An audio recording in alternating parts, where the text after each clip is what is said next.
título el siguiente: el rey que se hace siervo. El rey que se hace siervo.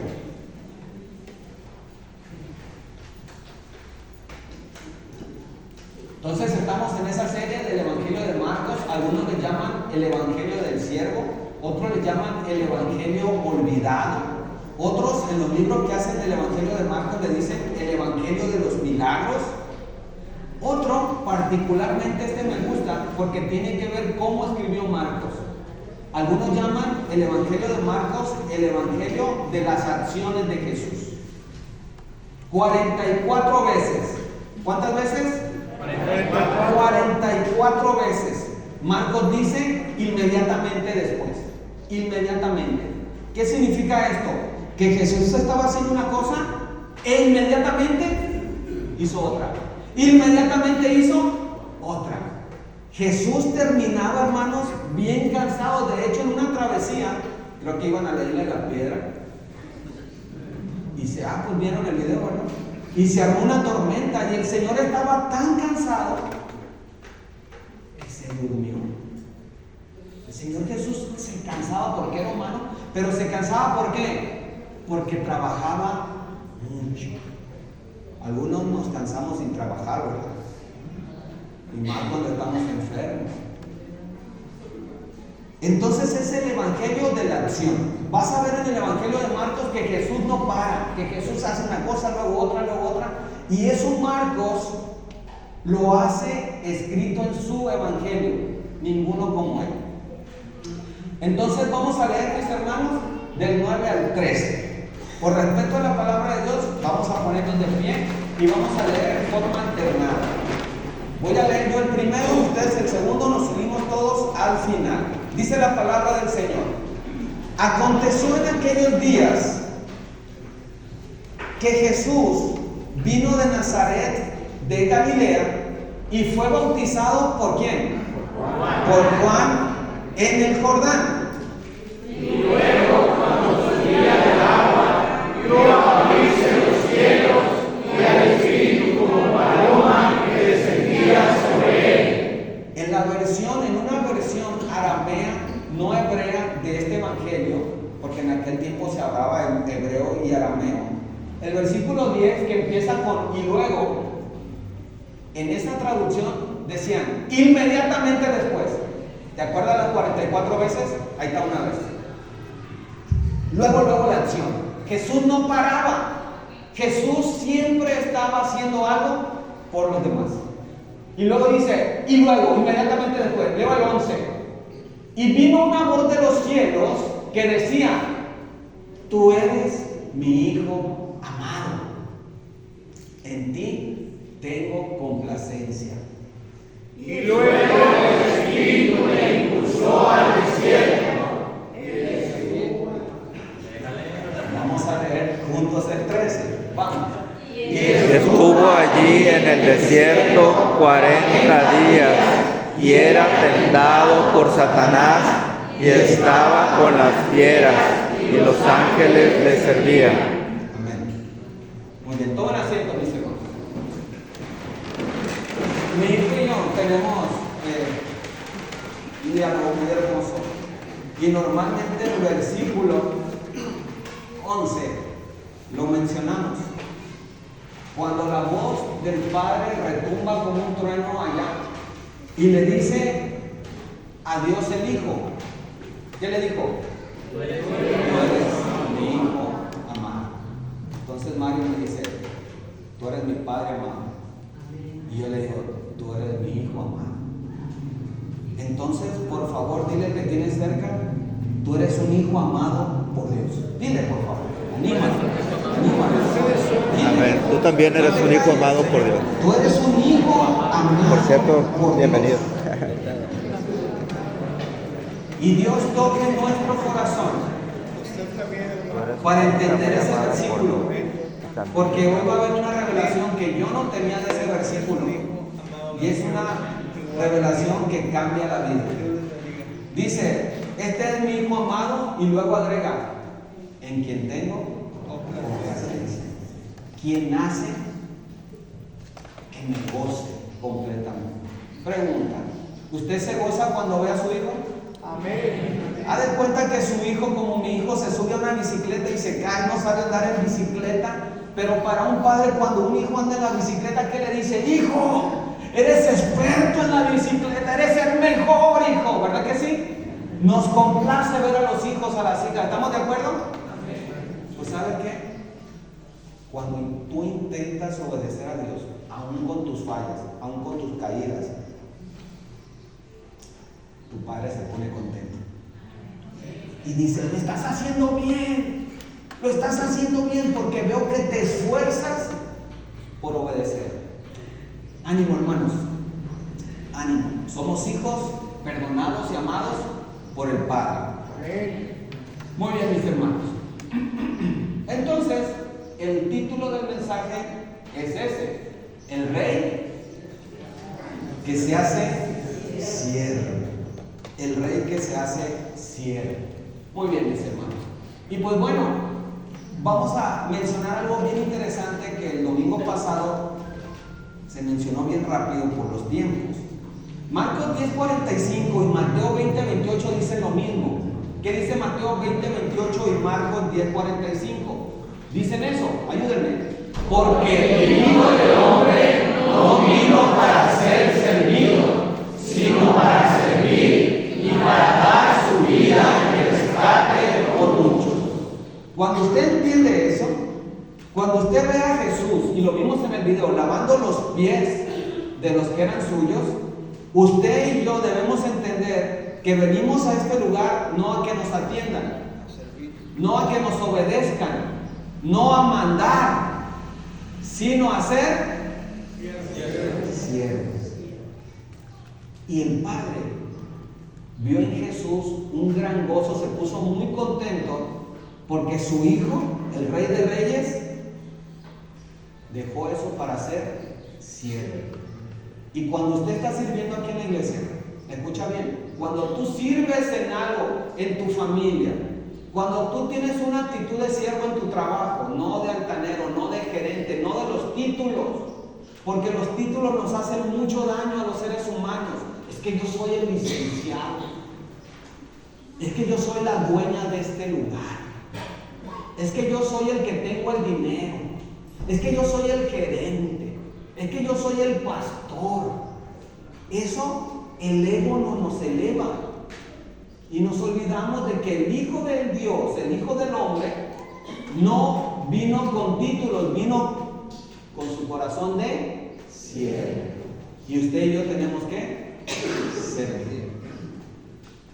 Hermano, usted y yo debemos ser como los capitanes de un barco cuando se está hundiendo. ¿Qué hace el capitán del barco honorable cuando el barco se está hundiendo? ¿Se va primero a salvarse? Él se queda hasta el último.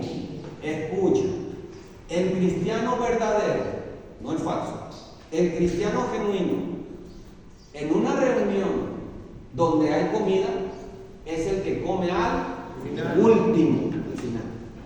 En la casa, si tú tienes un corazón humilde, vas a comer al final. Pero algunas mujeres, por su corazón generoso y bondadoso, nos malforman. ¿Estamos de acuerdo con eso? ¿Y qué hacen algunas mujeres? ¿No sirven primero? Sirven primero al hombre. Le dan la Coca-Cola esa de 3 litros, que no esté batida. Le dan la, ¿cómo se llama? El pollo, el mulo, el contramulo, la parte más buena, ¿verdad? Tiene un chiquito hermoso. Y ahí está ese hombrón así, ¿no? Eso es antibíblico, pues, anticristo. Usted y yo debemos decir, no voy a comer hasta que tú comas por mí. Y la misma cantidad que me das a mí es para ti. ¿Estamos de acuerdo? Entonces, por favor, no pidan comida cuando hagan los agasajos.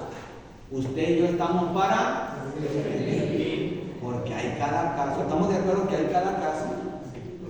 Ya se aventó un platote, no un plato, un platote, y pide otro, pide más. Perdón, hermano, esa es la segunda parte. No hay para llevar porque no vino, y ya, inventa un nombre. Y ya que le dan para eso, oiga, y los huesitos para el rocker. Es que tengo una mascota, hasta la mascota. Y ahí van. ¿Sí ha tocado verle eso? Cuando hay gente que se queda sin comer. Todos se ven, todos saben. No se puede tapar el sol con un ojo. Oigan, mis hermanos, este versículo divide el Evangelio de Marcos, hermanos. Lo divide. Hasta los primeros 10 versículos de Marcos, si usted lee ese libro, va a ver la vida del Señor Jesús en sus últimos 3 años. De Marcos 1 hasta Marcos 10, narran nada más de los 30 años a los 33 y medio de Jesús. Porque el Evangelio guarda silencio, hay una oscuridad. La Biblia no dice qué hizo Jesús del primer año hasta los 29 años, 30 años. No dice. Entonces, como la Biblia no dice qué hizo Jesús, tú y yo, no tenemos que decir qué hizo. Si la Biblia guarda silencio, tú y yo debemos guardar silencio. Pero hay libros, hay autores, hay creadores de contenido, hay directores de cine que inventan que Jesús hizo muchas cosas, pero no está en la Biblia y no hay referencia a la Biblia. Después de ese versículo, capítulos 11, 12, 13, ¿cuántos capítulos tiene Marcos? Es el más pequeño de todos los evangelios, tiene 16. Del 11 al 16 se van a hablar los últimos 8 días en la vida de Jesús. Y esos últimos 8 días en la vida de Jesús fueron los días más importantes de su vida. ¿Por qué? Porque en esos 8 días en la vida de Jesús, ¿qué hizo Jesús? Murió. ¿Qué hizo Jesús? Resucitó. Y ese es el mensaje del Evangelio. Pablo dice a la iglesia de Corinto: nosotros predicamos a Cristo y crucificado. Ese es el Evangelio, el Cristo crucificado. Muy bien, mis hermanos. Ahora, vimos todos los evangelios, pero ahí viene a quién fue escrito, cuál es lo que más se retoma, a quién se escribió, qué se marca más. En Marcos lo que más vamos a ver son las acciones, los milagros de Jesús, mientras que en Mateo, sus sermones, su enseñanza, su doctrina en Juan, y las parábolas en Lucas. Muy bien, pero vamos a olvidar todos los demás evangelios y nos vamos a quedar con el evangelio de Marcos. Ahora, Marcos nos dice en Marcos 1:1 cuál es el tema del libro. ¿Cuál es el tema del libro? Lea Marcos 1:1. Marcos dice, este es el evangelio de Jesucristo. Ese es el tema del libro. Número 2. Voy a ponerlo todo porque se fueron más. ¿Cuándo fue escrito el libro de Marcos? Entre el año 50 y 60. Fue el primer evangelio. Fue el primer libro del Nuevo Testamento escrito. De hecho, algo bien interesante. Nerón andaba buscando cristianos para llevarlos al Coliseo romano y hacerlos ¿qué? Se los aventaba a los leones. O sea, en ese tiempo los cristianos estaban siendo perseguidos no para darles una flor, literalmente para matarlos. Y Nerón andaba buscando los cristianos. Fue en ese momento, imagínate, cuando Marcos avienta a los fieles, avienta a los primeros cristianos el evangelio de Jesús.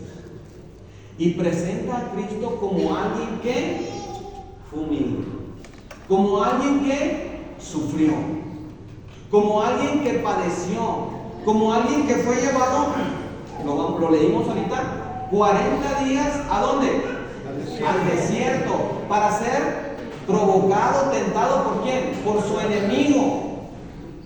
Entonces imagínate qué alegría y qué fuerza recibieron esas personas, porque los estaban persiguiendo para matar.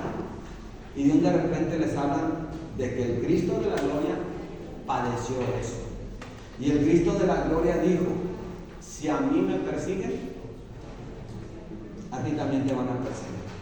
Es que no me quieren porque soy aleluyo. Jesús lo dijo. Jesús dijo que si el mundo te ama, es porque eres igual que ellos. Pero si el mundo te aborrece, es porque la luz del Evangelio les contradice y te van a odiar. Te van a odiar. De hecho, si no te odia el mundo, oye, no eres cristiano. Si no padeces persecución, escucha, no eres cristiano. Y algo todavía más fuerte. Si en tu casa, no tu suegra, si en tu casa los tuyos no se burlan de ti, no te dicen que eres fanático, no te ponen zancadillas, es que no eres cristiano. Dice Jesús que desde la misma familia nuestra va a haber los que se levanten contra nosotros. ¿Alguien ha padecido eso? No levanten la mano, por favor. Y quiero que vea la iglesia. Normalmente todo cristiano que trata de ser genuinamente, en su casa va a tener problemas. Sus padres, sus hermanos, sus hijos, su esposa, va a haber problemas. Era para los romanos el evangelio. Y algo bien interesante, Papías, diga conmigo Papías. Papías. ¿Quién fue Papías? Fue uno de los padres de la iglesia primitiva. Papías había tenido un contacto directo con el apóstol Juan. Papías nació en el año 60 después de Cristo y murió en el año 135 después de Cristo. Este hombre vivió en la era apostólica, o sea, conoció a los apóstoles y conoció a Pedro. Conoció a Pedro. Papías dice en uno de los escritos que él hizo que Marcos, escucha esto, había sido el secretario y traductor del apóstol Pedro y que escribió con precisión todo lo que Pedro le contaba, todo lo que Pedro recordaba. De manera que el evangelio de Marcos no es otra cosa que las memorias del apóstol Pedro. De hecho, algunos dicen el evangelio de Marcos debe ser el evangelio de Pedro, porque era Pedro quien le estaba diciendo todo. Marcos no vio al Señor Jesús con su cara, con sus ojos. Lucas sí, Lucas no tampoco, Mateo sí, Juan sí, pero quien lo vio fue Pedro, y Pedro le decía todo. Y Marcos, ¿sabe qué hacía? Lo traducía y lo escribía. Entonces, por eso algunos dicen que el evangelio de Marcos es el evangelio de Pedro, porque es la vida del Señor Jesús a través de los ojos de Pedro. Pedro era el hermano mayor, el hermano espiritual mayor de Juan Marcos. Y esto es bien interesante si lo vimos el domingo pasado, porque Marcos falló. ¿Se acuerdan? ¿Y Pedro? Falló. Y qué hermoso es que tengas un hermano en la fe que te entienda, porque falló igual que tú. Si tú volteas a la izquierda, a la derecha, atrás, adelante, o si me miras a mí, vas a ver pura gente que le ha fallado al Señor. Todos le hemos fallado. Todos. Nadie se puede levantar y decir yo nunca le he fallado a Dios, porque aparte de que le falló a Dios, es el más grande de todos los mentirosos. Si decimos que no tenemos pecado, le hacemos a Él mentiroso, dice la Escritura. Somos pinochos.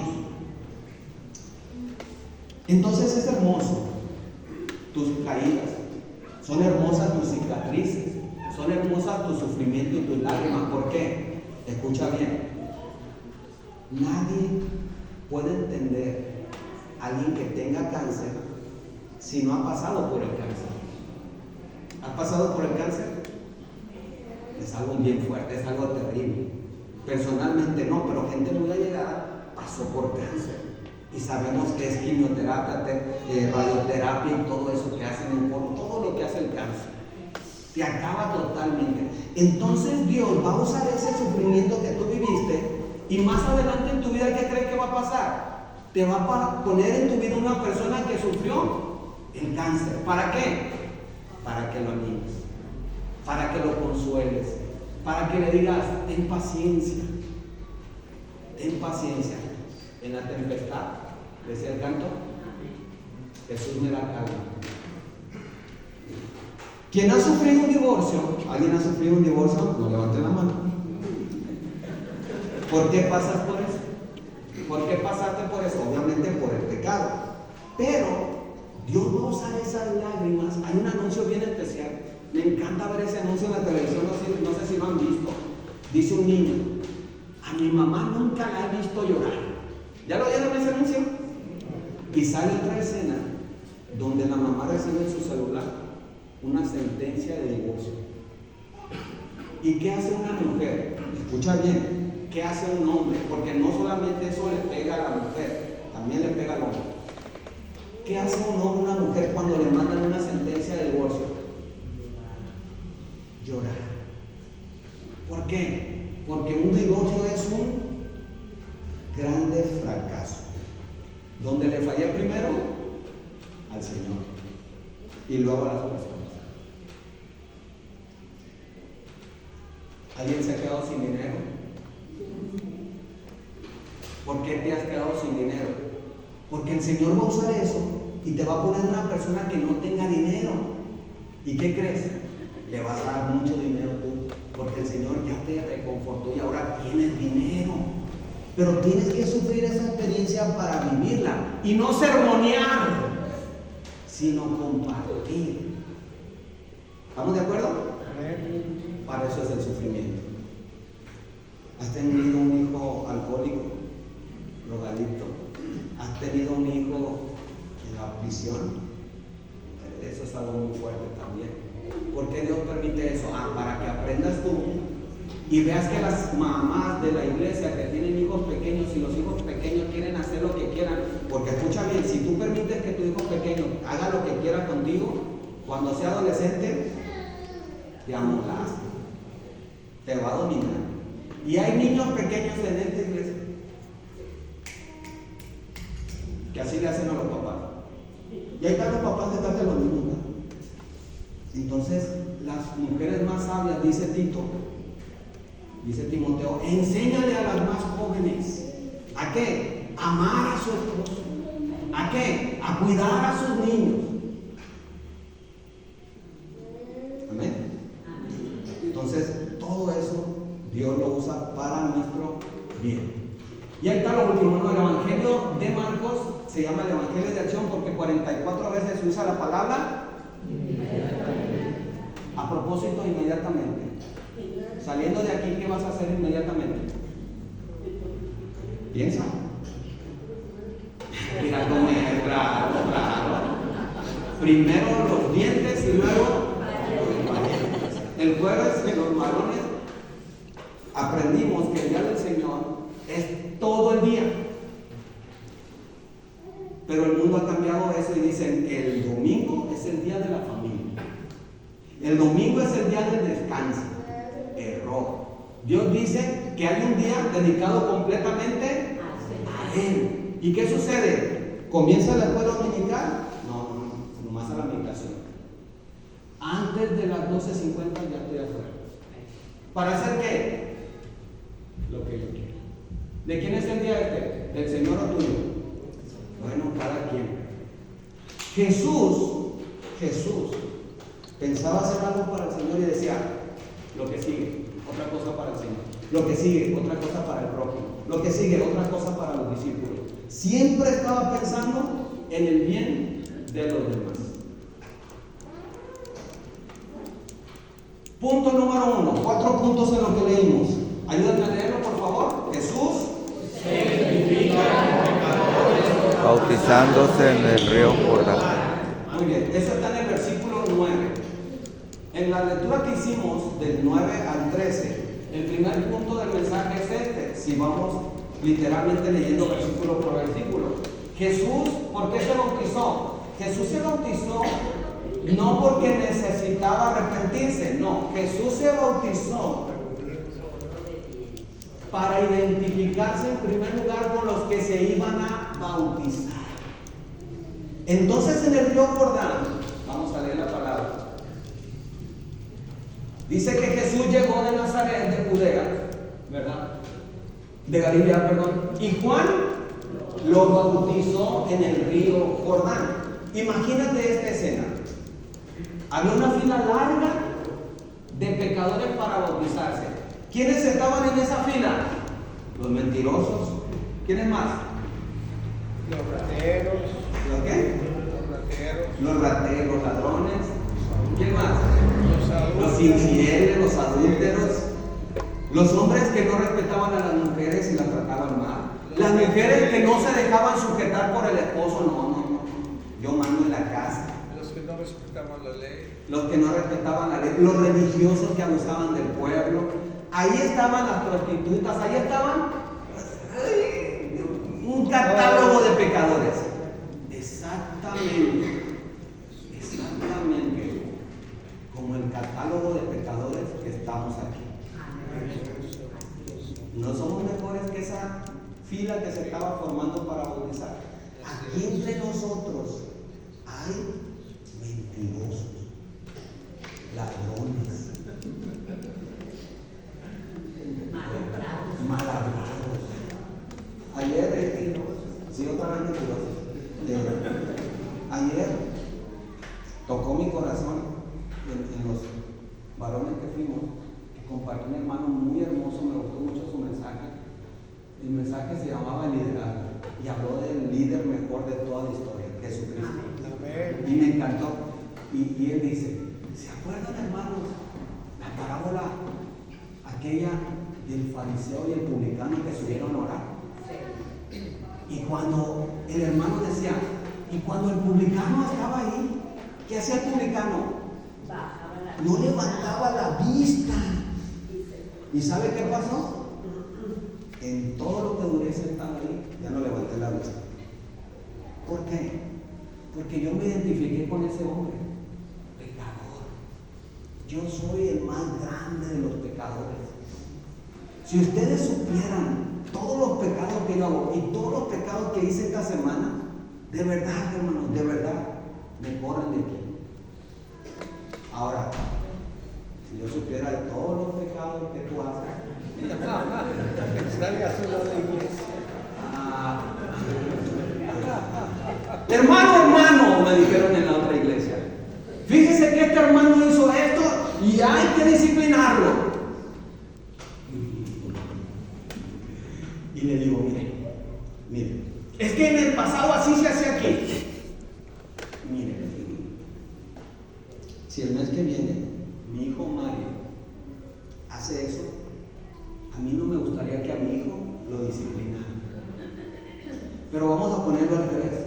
¿Qué le parece si el siguiente mes su hija, esa que tanto ama, esa que habla tan bonito usted que es la princesa del rey, hace algo peor? ¿Usted estaría dispuesta a que la iglesia la disciplinara? Y se me quedó bien.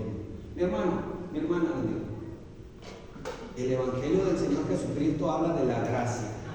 ¿Y qué es la gracia? Perdonar. La falta más difícil de perdonar. Eso es la gracia. ¿Quién quiere vivir bajo la gracia? Una cosa es enseñar la gracia y hablan de la gracia, ¿verdad? De la doctrina de la gracia. Mira, podemos hablar mucho rollo de la gracia, pero ahí te va. Si tú no vives la gracia, ¿de qué sirve? ¿De qué sirve? Vámonos a la ley entonces. Y vamos a disciplinar a ese hermano. Y el próximo mes que caiga Mario, hay que disciplinarlo. Y el próximo mes que caiga tu hija, hay que disciplinarlo. ¿Y sabe qué va a pasar? Esta iglesia se va a quedar sola. Entonces en esa fila estaban puros pecadores como en esta iglesia. Nadie se salvaba. Y al final de esa fila se puso un hombre. ¿Su nombre? Jesús.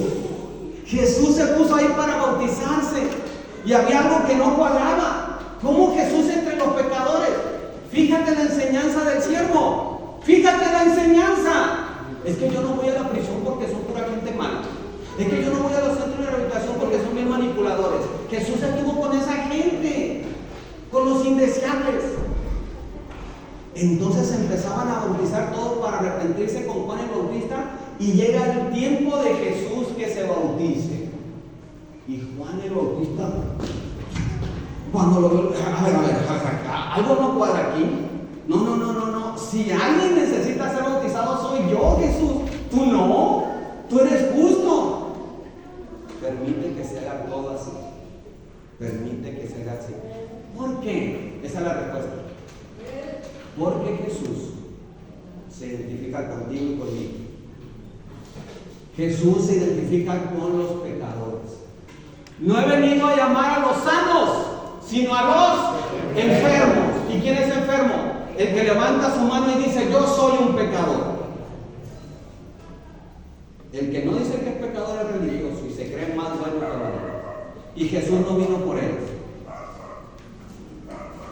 Entonces para eso se bautizó Jesús. Ahora, me encanta David Platt, un pastor muy joven. Tuve el gusto de conocerlo, no intercambié palabras, porque no sé hablar inglés, pero estuve muy cerca de él y lo escuchaba. Y mi hermano David Ceseña me traducía. Dice David Platt, no cedamos a la peligrosa tentación, digan peligrosa tentación, peligrosa tentación de tomar a Jesús y torcerlo hasta tener una versión que se acomode a mi idea. Es decir, no hagamos un Dios a mi manera. Es que el Señor sabe que no le puedo cumplir a esto. No. Eso es pecado. Estás cambiando a Dios santo, al Dios justo, por un Dios que te estás formando. Los cristianos somos expertos en formar dioses a nuestra medida. Es que me voy a divorciar, pero el Señor sabe. Escucha, no lo metas a tu medida. Es que esto no lo puedo dejar, pero el Señor comprende. No. Si tú no dejas padre, trabajo, hermanos, amigos, todo por Jesús, dice Jesús, no puedes ser mi discípulo. No puede ser si no me das la prioridad. Muy bien, punto número 2, vámonos rápido. Punto número 2. El punto número 2 está en el versículo 10 de Marcos 1. Vamos a leer Marcos 1:10. ¿Ya tienen el Marcos 1:10? Amén. Dice la palabra de Dios en la versión lenguaje actual, o traducción en lenguaje, sí, en lenguaje actual. Ayúdenme a leer, dice: Cuando Jesús salió del agua, vio que se abría el cielo y que el Espíritu de Dios bajaba sobre él en forma de paloma. Entonces la palabra luego, que dice la Reina Valera, y luego cuando subía del agua, cuando salió del bautismo, vio abrirse los cielos. ¿Por qué Jesús se bautizó? Por identificarse contigo. Y mira cómo somos los creyentes. No queremos bautizarnos, no queremos obedecer. Cuando Él lo hizo por amor a mí. En este verso vemos que Jesús fue bautizado en el río Jordán e inmediatamente los cielos se abrieron como una cortina que se desgarra. La única vez que viene esa expresión en la Biblia es en la muerte de Cristo, Marcos 15:38, Mateo 27:51 y Lucas 23:45 para los que escriben. El cielo se desgarró como una cortina en la muerte de Jesús. Lo mismo pasó cuando Él se bautizó. Se partió el cielo. ¿Qué significa eso? ¿Qué está sucediendo aquí, hermanos? Para entender esta escena, tienes que ir a Génesis 1:2. En Génesis 1:2 dice la palabra de Dios así: y la tierra estaba desordenada y vacía, y las tinieblas estaban sobre la faz del abismo. Y luego dice: y el Espíritu de Dios, ¿qué hacía? Se movía sobre la faz de las aguas. Otra vez, en el idioma original del Génesis, esa palabra se movía, usaron un verbo que es el mismo que aquí, en Marcos 1:10. El Espíritu aleteaba como un ave. Y ahí está el Espíritu Santo en la creación haciendo su parte. Ahí está Jesucristo en la creación creando las cosas.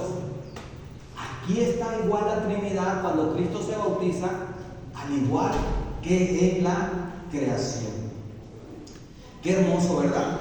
Dios el Padre es el Creador, Dios el Espíritu Santo revoloteando sobre la creación en forma de paloma, dándole forma, y Dios el Hijo como la palabra del Padre, que es el instrumento que usa el Padre para crear. Qué hermoso es esto. Ahora, hay un texto en Apocalipsis 21, verso 5 que dice: he aquí, yo hago las cosas nuevas. Y Pablo dice en 2 Corintios 5, 17, ustedes se lo saben, de modo que si alguno está en Cristo, nueva. El Espíritu Santo hace una nueva creación. Las cosas viejas pasaron y todo es hecho nuevo. Cristo vino a hacer una nueva creación, mis hermanos. Ahora, ¿qué dice el versículo 11? Y vino una voz de los cielos que decía: tú eres mi Hijo amado. El versículo 11, ¿verdad? En ti tengo complacencia. Mis hermanos, ni siquiera el Señor Jesucristo, escucha bien esto, pudo hacer lo que Él estaba supuesto a hacer sin la ayuda del Espíritu Santo. El Señor Jesús necesitó la unción del Espíritu Santo. Dice la palabra de Dios en Lucas capítulo 3, verso 21. Aconteció que cuando el pueblo se bautizaba, también Jesús fue bautizado. Y orando, el cielo se abrió y descendió el Espíritu Santo como Él en forma corporal, como paloma. Error, poner al Espíritu Santo como paloma. El Espíritu Santo no es una paloma, es un símbolo. Dice como paloma, pero no es paloma. No es paloma. Lucas 4.1. Vemos la unción del Espíritu Santo. Lucas 4.1, hermana Reina. Jesús, lleno del Espíritu Santo, volvió del Jordán y fue llevado por el Espíritu al desierto. Dice Lucas 4.1 que Jesús estaba lleno del Espíritu Santo. ¿Sabe por qué no podía levantar mis ojos cuando escuché lo de la parábola del publicano? ¿Sabe por qué? Porque hice un gran pecado contra un hermano de la iglesia en los varones. La regué bien grave. Y el Señor inmediatamente me dijo: la regaste. ¿Y por qué la regamos? Porque no estamos llenos del Espíritu Santo. Porque nos levantamos, dice Francis Chan, sin el Dios olvidado, que es el Espíritu Santo. Jesucristo necesitaba el Espíritu Santo, dice la palabra de Dios. Lucas 4:14. Y Jesús volvió en el poder ¿de quién? Del Espíritu. Jesús estaba lleno del Espíritu Santo y se difundió su fama por toda la tierra. Versículo 16. Y vino a Nazaret, por donde se había criado, y en el día de reposo entró en la sinagoga conforme a su costumbre, y se levantó a leer, y se le dio el libro del profeta Isaías, y habiendo abierto el libro, había el lugar donde estaba escrito lo siguiente: el Espíritu del Señor está sobre mí, por cuanto me ha ungido para hablar buenas nuevas a los pobres, y etcétera, etcétera, etcétera. ¿Saben por qué compartimos el Evangelio y la gente no se convierte? Porque no estamos llenos del Espíritu Santo cuando compartimos la palabra. Si quisiéramos ver que nuestros familiares escucharan la palabra y se rindieran, debemos empezar a orar unos por otros para tener la llenura del Espíritu Santo, y que cuando hablemos, el Espíritu Santo toque a esa persona. Como iglesia necesitamos orar por el Espíritu Santo en nuestras vidas, hermanos. Si Jesús lo ocupó, tú y yo lo ocupamos. ¿Sabe que yo como pastor es imposible hacer esto sin ayuda del Espíritu Santo? Toda la semana, todos los días preparándome para este momento. Termina este momento y nomás termino de aquí. ¿Sabe cómo termino? Seco. ¿Y qué necesito hacer? Otra vez llenarme del poder del Espíritu Santo para el próximo domingo volver a compartir. Pero si la palabra de Dios se comparte sin el Espíritu Santo, Va a ser como un metal que resuena, una palabra. La iglesia necesita el Espíritu Santo. En los devocionales de ayer y hoy, la verdad, el de hoy se llama No te sorprendas. ¿Y qué creen? Me sorprendí. Me sorprendí grandemente. Lee Juan 5.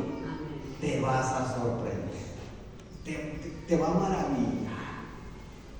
Te va a maravillar. Juan 5, 24, ¿qué dice, hermana Reina? El que oye. De cierto os digo, el que tiene vida eterna y no ha venido condenación, mas ha pasado de muerte a vida. Juan 5, 24, versículo 25. De cierto os digo, fíjate esto, viene la hora y ahora es cuando los muertos oirán. Los vivos y los muertos escuchamos la voz de Dios. ¿Cuál es la diferencia entre un vivo y un muerto? El vivo oye y obedece. El muerto oye y sigue igual. Minimiza la palabra de Dios. Minimiza al pastorcito. Minimiza la lectura. ¿Por qué? Porque escucha la palabra de Dios pero no la lee. No la obedece. Voy a hacer una pregunta que le hice a la hermana Lupita hace días. A ver si se acuerda la hermana. Y ponga mucha atención y mucho cuidado en su respuesta. No hable a la ligera. Medite la respuesta. Por favor, medítela. Usted la sabe ya la respuesta. La pregunta es la siguiente. ¿Usted ama a Dios?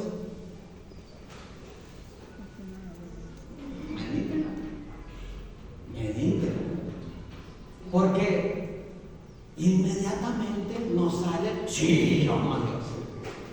Es que yo amo grandemente a Dios, me dice mi mamá. Lo ama, pero no lo obedece. Se le da la palabra y no obedece.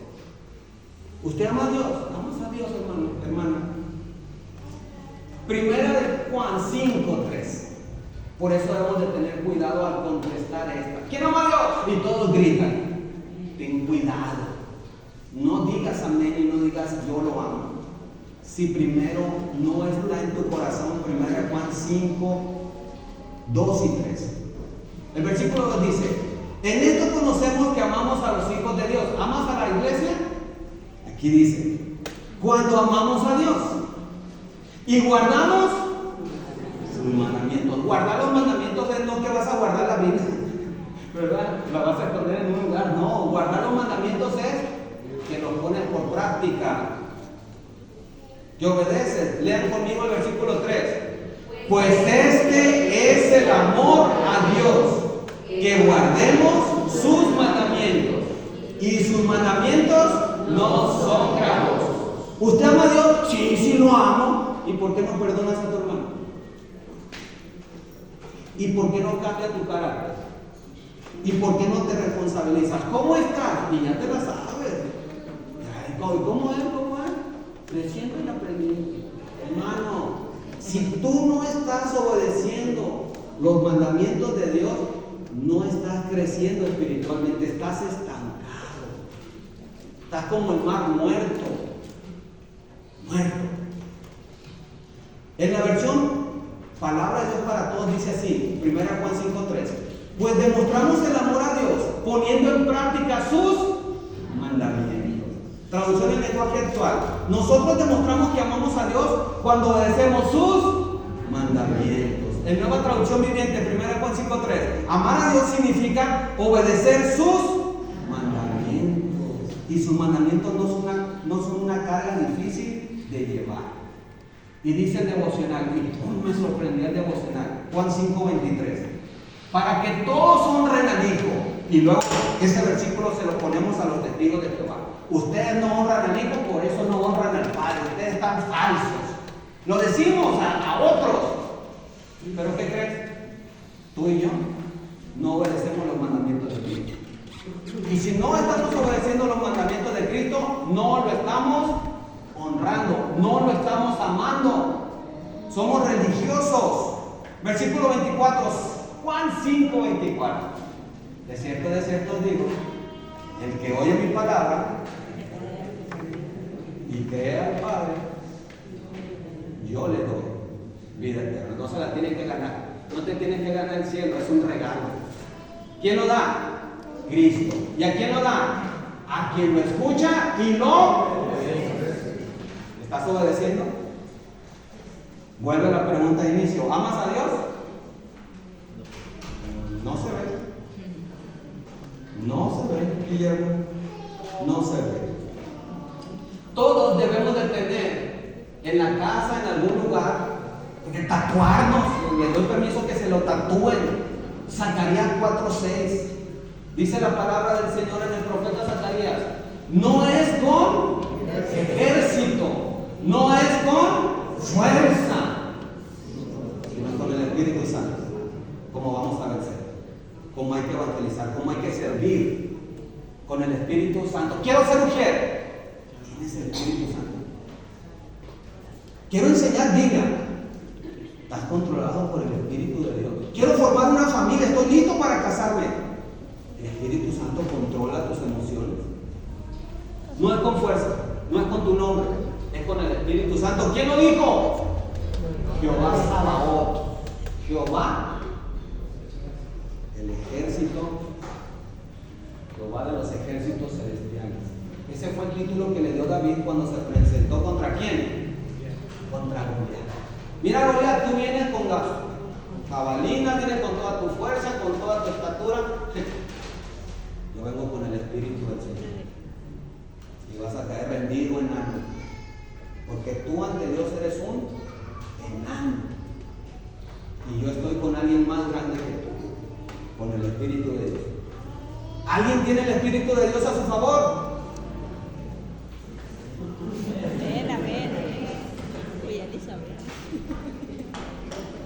De coraje ya voy a terminar. Sí me dio coraje. Dijera el hermano Chávez, pero no voy a hacer lo que digo más. Ayer los varones, pues estaban los varones de todas las iglesias. El hermano estaba muy bien la exhortación, era una exhortación grande, hermano.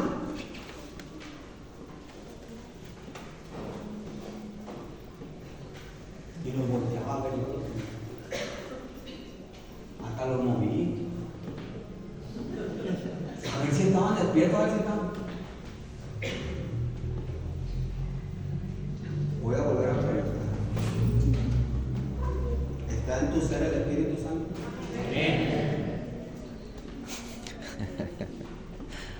Es con la fuerza de Él que podemos hacer. Sin Él, todo lo que intentemos hacer va a haber bancarrota. El ministerio no va a servir, la iglesia se va a dividir, el matrimonio se va a colapsar, porque estoy dejando de lado a mi Señor. Juan 15:5, separados de mí, nada puedes hacer. Número 3. Aquí está la palabra hermosa. El amado Hijo de Dios. Y oí una voz desde el cielo que dijo: tú eres mi Hijo muy amado, y me das gozo. Hermano, me dice un hermano, no voy a decir su nombre, pero está aquí. Dice: hermano, del 1 al 10, en este mes, ¿cuánto me pone como cristiano? Palabras más, palabras menos, así me dijo. Mire hermano, para cuando tú quieras una evaluación de tu vida cristiana, tú tienes que preguntarte esto: ¿Dios está contento conmigo? Eso me pregunté el jueves y la respuesta fue inmediata: no estoy contento contigo, me hiciste mal. ¿Dios está contento contigo? ¿Dios está contento contigo como te comportas como esposo? ¿Dios está contento contigo como trabajas en el sushi? La forma que trabajas, ¿Dios está contento? ¿Dios está contento en cómo tratas a tu hija? ¿A tu hijo? ¿Dios tiene gozo por tu forma de ser? ¿Así? Dios está bien contento porque cuando vienes a la iglesia, ¡wow! Casi eres el apóstol Pablo. Hay tanto. Triste el apóstol Juan que se recostaba en el corazón de Jesús, ¿verdad? Ay, amado. Eres puro amor. Dios está contento en cómo te comportas en la iglesia. Por último, Dios está contento en tu función de siervo. O vienes aquí a mandar. O vienes aquí a pagar, quitar, poner, mover. Hay 3 versículos bíblicos que Dios usó para Juan 1:11. Ese versículo que más y yo lo tratábamos. Cuando descubrí eso dije, wow, qué hermoso. 3 versículos bíblicos. Versículo bíblico número 1, Génesis 22. ¿Qué pasó en Génesis 22? Abraham, toma a tu hijo y sacrifícalo. Escucha bien. No le dijo mátalo. Dijo sacrifícalo. ¿Por qué? Porque Dios da a los hijos. Y Él tiene todo el derecho de quitarlos. Es que creo que Dios no me escucha porque mi hijo sigue enfermo. Espérame, es que te has formado un Dios distinto. Dios da, Dios quita. No son tuyos. Abraham, toma a tu hijo único, al de la promesa, no Ismael. Vas a tomar a Isaac y lo vas a sacrificar. Y ahí van en una caminata al monte Moriah, ¿verdad? Y ponen la leña, ponen el fuego y todo. Y luego el niño de 12 años aproximadamente, imagínate un chamaco de 12 años. ¿Cuántos años tienes, hija? 12. Pues exactamente como esta niña. La edad de esa niña. Isaac, recuérdame cuántos años tienes, mi amor. Tengo 12 años, papá. Y tú tenías 100 cuando nací. O sea, papá, tú ya estás rudo, tienes 112 años, papá. Sí, hijo. Y todo lo que hemos vivido juntos así. Oye, papá, ya tenemos todo aquí, pero falta una cosa. ¿De cordero? Para el sacrificio. Imagínate al hombre, al padre.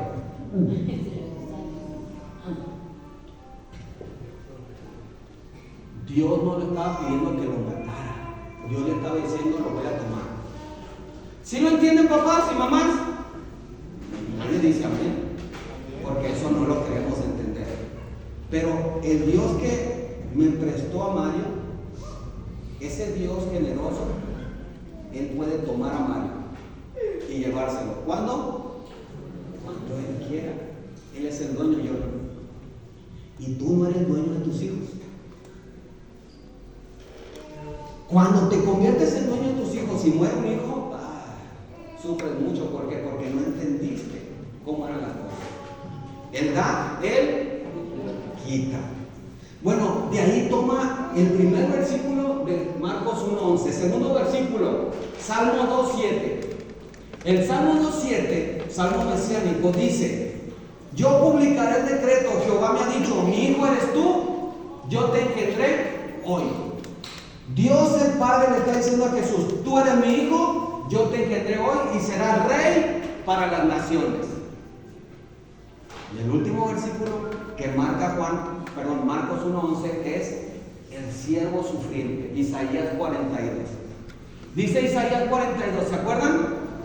He aquí mi siervo, yo le sostendré. ¿Quién sostiene a tu hijo?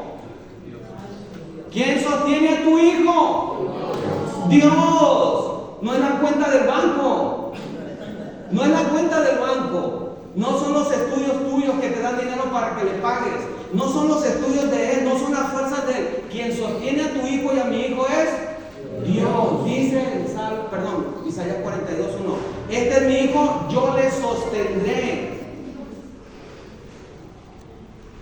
Mi escogido, en quien mi alma tiene alegría. ¿Qué es lo que tiene Dios con sus hijos? Acá está. ¿Qué es lo que tiene Dios con sus hijos? Alegría. terminando. Tú, ¿cómo estás con Dios? ¿Estás contento? Como eres, como papá, como esposo, como hermano en la iglesia. ¿Tú haces sonreír a Dios? Cuando Dios ve que vienes al templo, dice, que padre, ya llegó mi hijo. En él tengo contentamiento. Esos son los 3 versículos que dan origen a Marcos 1:11. Terminando. ¿Alguien alguna vez ha recibido un te amo? ¿Alguien le ha dicho te amo? Amén. Muy bien, Carlitos. ¿Quién te dijo te amo, Carlitos? ¿Quién te dijo te amo? Ah, qué padre, ¿verdad? Mi papá, mi mamá, mi abuela. Ahora, escucha este te amo. Ve este te amo. Tú y yo, los que creemos en el Señor, ¿hay gente que cree en el Señor aquí? Amén. Los que creen verdaderamente en Cristo recibieron un te amo. Pero ese te amo fue el más sincero, sin palabras. Ese te amo de Jesús fue en silencio y con unas lágrimas de sangre, muriendo en la cruz por ti. ¿Te acuerdas de Isaac? Isaac no fue muerto. Cristo sí fue muerto. Por eso Pablo agarra esta analogía de Génesis 22 y Pablo hace esto hermosísimo. Solamente Pablo podía entender esto. Dice Pablo, el que no escatimó a su propio hijo, ¿de quién está hablando? Dios. Del Padre, de Jehová de los ejércitos. Porque Abraham no mató a Isaac, no lo mató. En el monte Moriah no hubo ese sacrificio, pero en el Gólgota sí hubo ese sacrificio. ¿Y sabe por qué murió Cristo? Por ti. Eso le dio contentamiento a Dios. Que Jesús iba a morir por ti. ¿Y sabe por qué, Karen? Porque Cristo te ama a ti. Imagínate una persona que no se ama a sí mismo. Está haciendo a un lado el gran sacrificio de Cristo que murió por él. Cuando el Padre te ve a ti, tiene contentamiento, tiene alegría. Con tus errores, hermano, con tus fallas, Guillermo, el Padre sonríe cuando te ve. Pero ¿sabe por qué? Cuando te ve a ti, me ve a mí, ve a Cristo. Ve que Cristo murió por ti. Y el más grande dolor de todos, Juan 5:40. Acuérdate, hay que leer Juan 5 este día. Juan 5:40 dice Jesús: ustedes escudriñan las Escrituras, y las Escrituras dan testimonio de mí. Juan 5:40 dice: y no queréis venir a mí para recibir vida. El hermano Jesús Raúl les compartió a los del centro de rehabilitación. ¿Quién quiere vida?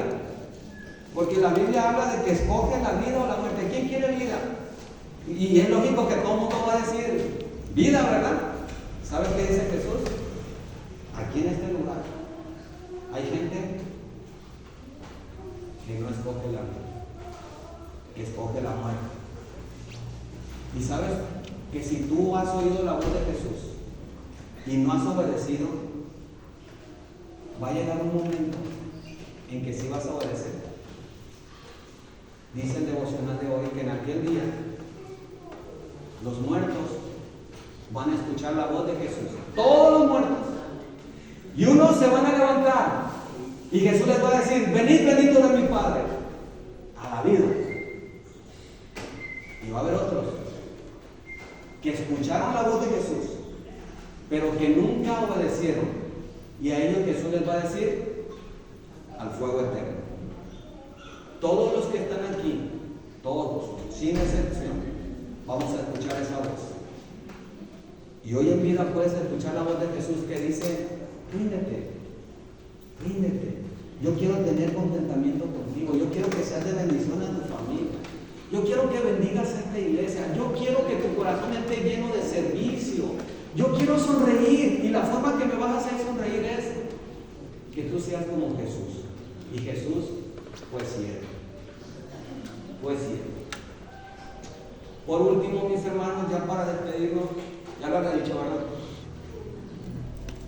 Un minuto nomás, que le estamos viendo ahí. ¿Qué aprendemos cuando Jesús va al desierto? ¿Qué aprendemos cuando tú y yo estamos en pruebas? El mensaje de la escuela dominical del hermano Salvador decía, ¿qué hacer cuando estás desanimado en las cosas de Dios? ¿Qué hacer cuando te da flojera venir a la iglesia? ¿Por qué hay tanto desánimo? Dale siguiente, por favor.